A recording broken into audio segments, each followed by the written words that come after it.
Imagine sitting in a dark observation room behind a sheet of two-way glass. On the other side, someone sits in a chair, calm on the surface, maybe even smiling, hands resting like they own the air in the room. To most people, they look steady, relaxed, in control. But you are not watching the smile. You are watching the eyes, the hard tracking, the tiny movements around the eyelids that never join the smile. You were watching the throat tighten for one small swallow. You were watching the breath climb from the stomach up into the chest. And suddenly the picture changes. They are not calm, not even close. Inside, something is racing. Something is scanning every possible threat at once. Why? Because the person who used to sit across from them is gone. The one who loved them, the one who understood them, soothed them, excused them, and kept giving them chance after chance. That person has left, not with a scream, not with a broken plate, not with a long message sent at 3 a.m. Just a quiet exit, a door closed softly, a final click. And that quiet sound is where the real panic starts. Stay with me, because this is where most people miss what is really happening. When someone like this hurts a person who truly loved them, they expect a certain pattern: tears, pleading, anger, long emotional messages, questions that never end. They expect the wounded person to keep circling back, trying to be heard, trying to be understood, trying to make them finally admit what they did. But to a manipulative mind, those reactions are not proof of love. They are proof of power.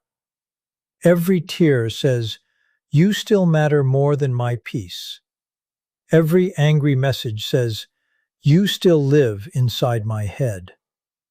Every attempt to explain pain says, "I still need something from you." That is the fuel. That is the reward. So what happens when the reward stops? What happens when the person they wounded goes silent, steady, and distant? Most people think the deepest fear is exposure, gossip, or public shame. Those things matter, yes, but they are not the deepest fear. The deepest fear is colder than that. It is the fear of becoming irrelevant to the one person who once gave them constant emotional reflection. And once you understand that, the whole pattern starts to make sense. Listen carefully. This part changes everything. To understand what they fear most, you first have to understand how they function. A healthy person can sit alone and still feel like a real person. They have an inner center. Their value does not have to be proven every hour by somebody else's attention.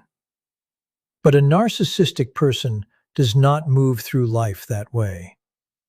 Inside, there is often a hollow place they are always trying to cover. So they look outward, not inward, to feel real. They need reaction. They need attention. They need emotional movement coming from other people to hold their image together. That is why, after hurting someone, they often do not disappear as fully as people think. They watch, they check, they test. They leave bait, a vague text, a strange like on social media, a sudden sad message, a fake emergency, a story that seems designed to find its way back to you. They are looking for signs. Did you cry? Did you break? Did you still make them the center of your emotional world? Because if your nervous system still fires because of them, then in their mind, they still exist with force. They still have reach. They still matter in the most important way. But the real shock comes when they look out and find nothing. No message, no visible collapse, no fight, no public revenge, No desperate questions, just absence, just stillness. And that stillness is not empty to them. It is terrifying, because hate still connects you, anger still connects you, obsession still connects you. The true opposite of love is not hate. It is indifference. Cold, settled, unshaken indifference. If you stop reacting, you stop feeding the system. And when the system loses its supply, it begins to wobble. This is where the mask starts to slip, not always in public, not always in a dramatic scene, but in private moments where they can no longer use your emotions to hold up their own picture of themselves. If you have ever wanted them to feel what they made you feel, hear this clearly. Your pain was never the punishment. Your pain was the proof they still had a hold. The real break begins when you stop handing that over. And in the next part, this gets even darker, because silence does more than upset them. Silence forces them to face something they spend their whole life avoiding. When a person truly loved them, that love did more than comfort them. It acted like a mirror. Not a normal mirror, a special one. A mirror that softened their flaws, reflected back their charm, excused their cruelty, and kept sending the same message over and over. You are important. You are desired. You are powerful. You are worth chasing. But here is the hard truth. Many times they were not loving the person. They were loving the reflection.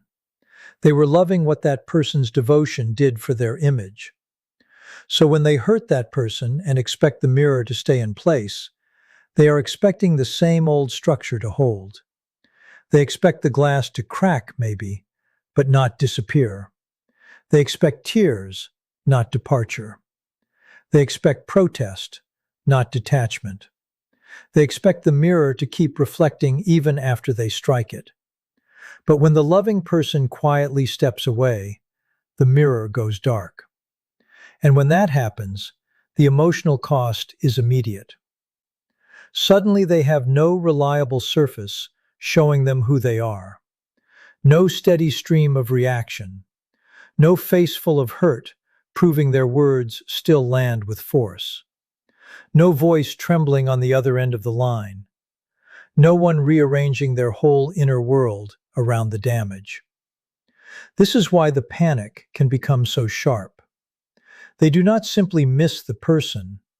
They miss the regulation that person provided. They miss the emotional feedback.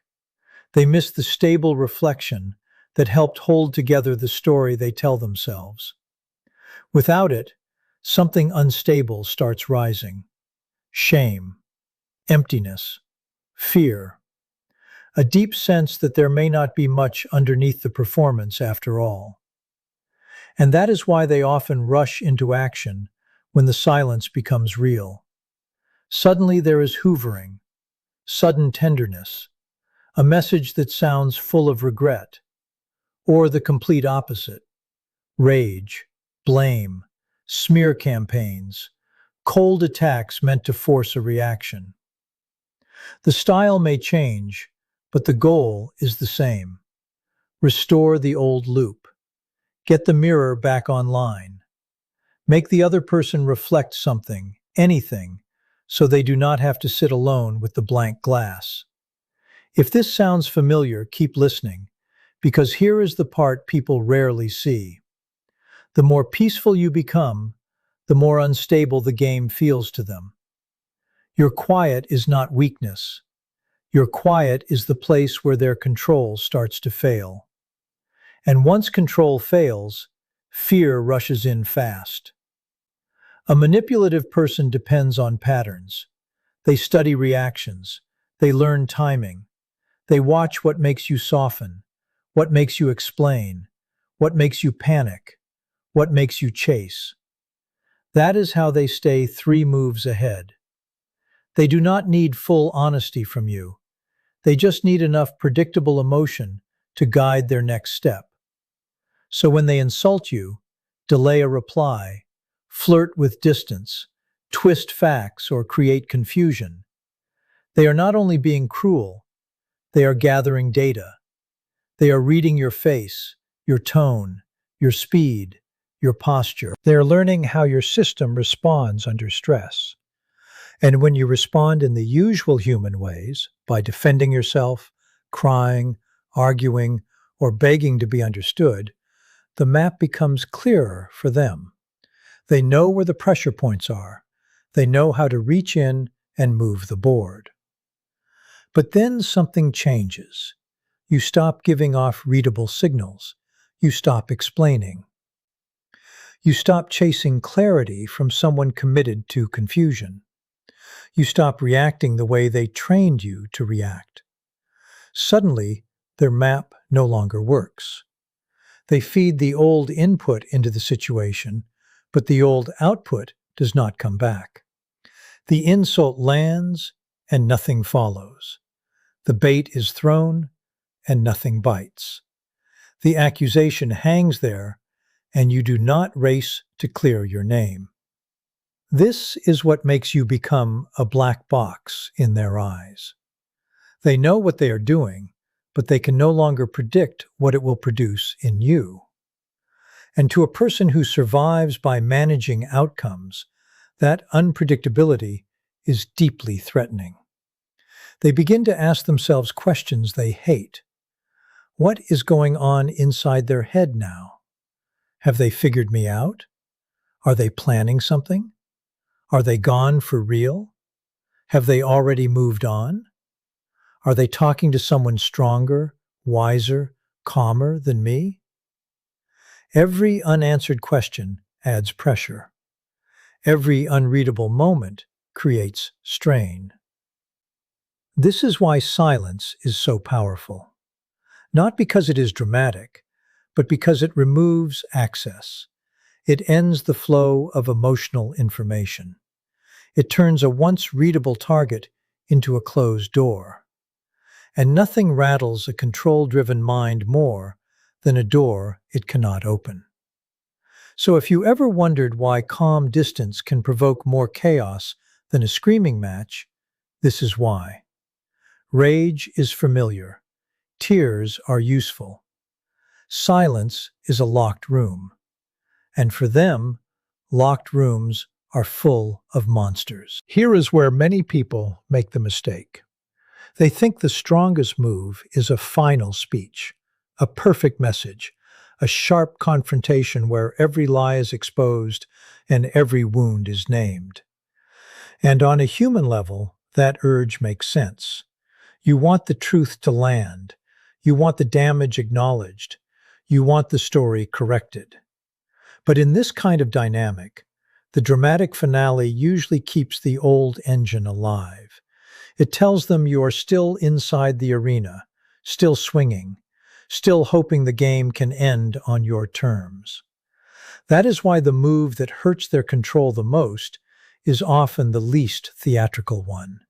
It is the quiet pivot, the clean break, the flat tone, the refusal to keep making yourself available as an emotional surface for them to hit. Some people call this becoming like a gray rock, boring, neutral, unreadable. You do not offer emotional color. You do not hand over personal details. You do not let every message turn into a courtroom.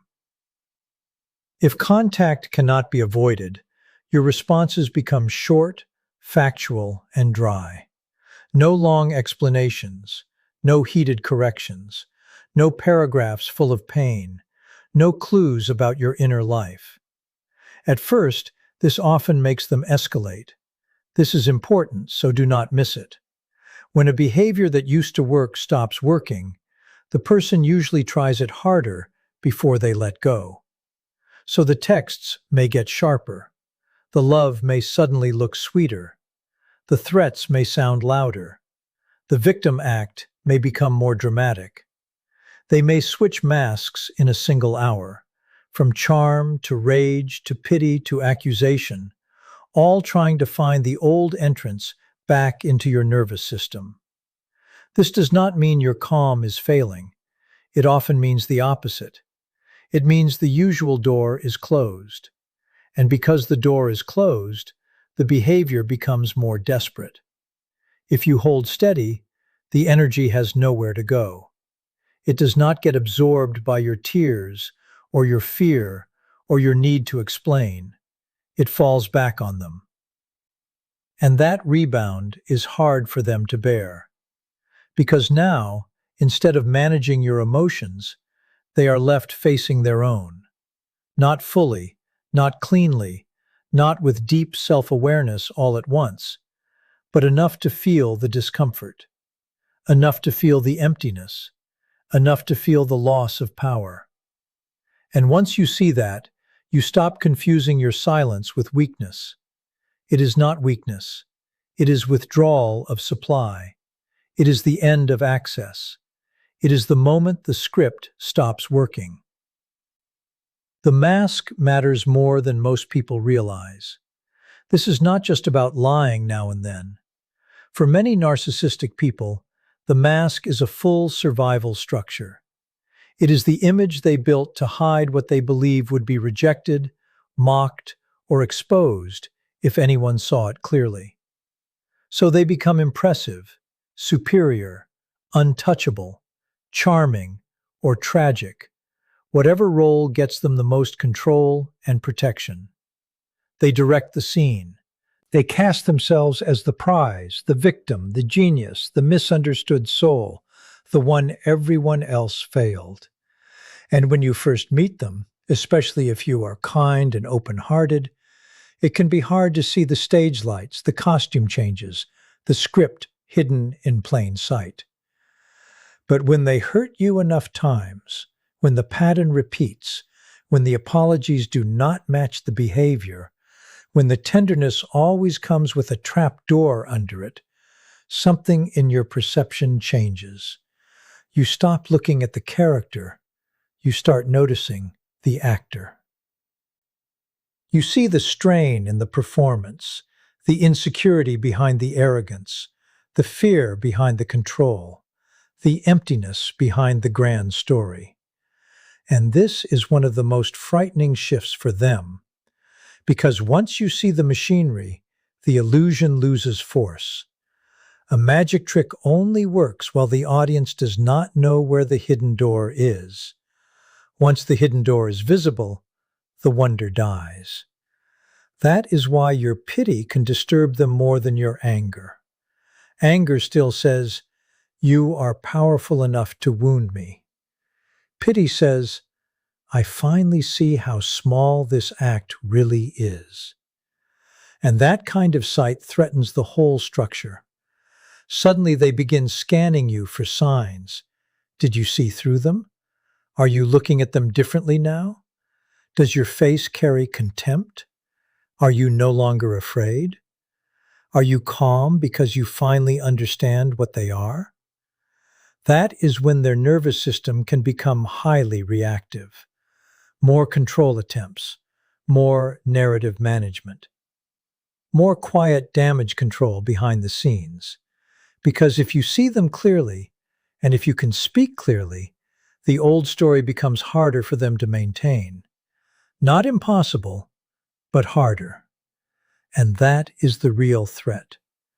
Not just that they lose one person, but that they lose the ability to control how that person sees them. Once that happens, the power balance changes forever. And if you have reached that point, do not underestimate how much your calm clarity unsettles them. Think about how control really works. It is not always force. Often it is prediction. If I know what makes you bend, I can shape the moment. If I know what makes you panic, I can trigger it. If I know you cannot stand being misunderstood, I can accuse you falsely and keep you busy proving your innocence. If I know you need closure, I can keep feeding you confusion just to keep you close. This is why empathy, beautiful as it is, can become easy for a manipulator to read. Empathetic people show concern, they try to repair, they ask questions, They reveal hurt. Their inner world often reaches the surface quickly, and someone who studies reactions can use that visibility to stay in charge. But when the empathic person learns to close the loop, everything changes. The face stops telling the whole story. The voice becomes steady. The body stops signaling distress on command. The old triggers do not bring the old response. The manipulator is suddenly standing in front of a person they cannot decode. No trembling voice, no rushing explanation, no frantic self-defense, no obvious emotional leak to measure. This is not just inconvenient for them, it is destabilizing. An unpredictable person is much harder to control than an openly angry one. At least anger is readable. At least pain has patterns. But calm detachment is hard to map. It leaves too many unknowns. So they start searching harder. They watch your online activity. They ask mutual contacts strange, casual questions. They drop testing comments into conversations. They look at your eyes for even half a second of old pain. Sometimes they go further. They raise the pressure. They become crueler, louder, bolder, just trying to force a measurable reaction and rebuild the missing map. But if the reaction never comes, or not in the old way, their confidence begins to break down. Their internal model fails. Their guesses become less accurate. Their moves grow sloppier. What looked like total confidence starts to reveal itself as dependence on your predictability. And once you stop being predictable to them, you are no longer easy territory. You become the one thing they fear in private. A person they cannot read, cannot steer, and cannot pull back with the same old tools. If you are still here, you already feel where this is going. The person they wounded was never powerless. They were only emotionally invested. Once the investment is withdrawn, the balance shifts. And that leads to the point most people need to hear after deep hurt. Your healing is not just recovery.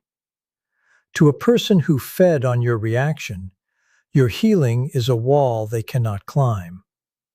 That is why silence scares them. Because silence, if it is real, usually means you are no longer trying to win a fight inside their world. You are building a life outside it. You are not waking up asking why they did it. You are not burning hours writing messages you never send. You are not checking whether they finally regret it.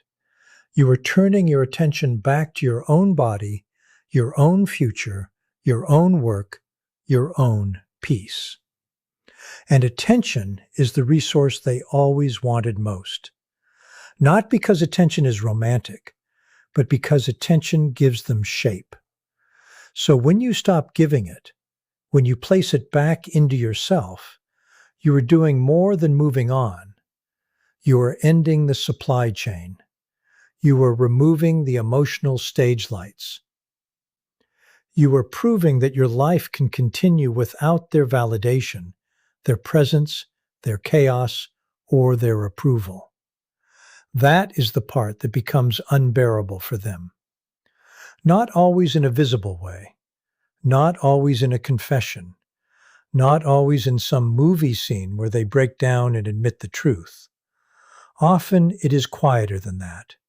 Restlessness, obsession, new attempts to get a rise out of you, sudden appearances, strange timing, a smear campaign designed to make you come out and defend yourself, a sudden "I miss you" wrapped around an old hook. All of it points back to the same fear. They can feel that you are leaving the field of influence. They can feel that they may no longer be able to reach your nervous system on command. And once they lose that access, They are forced to sit closer to their own emptiness than they can tolerate.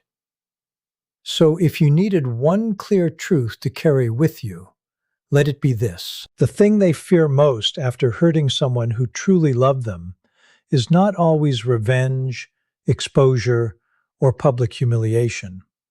It is the moment that loving person becomes peaceful without them. The moment the mirror goes dark. The moment the chasing stops. The moment the silence is not a tactic, not a pause, not a test, but a final shift into indifference and self-respect. That is the nightmare.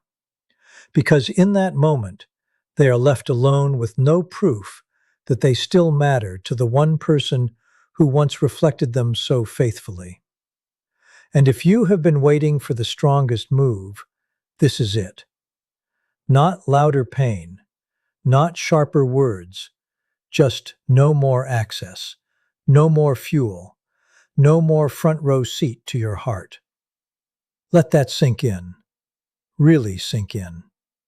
Because once you understand this, you stop trying to make them feel your pain, and you start protecting the one thing they were always trying to control, your attention.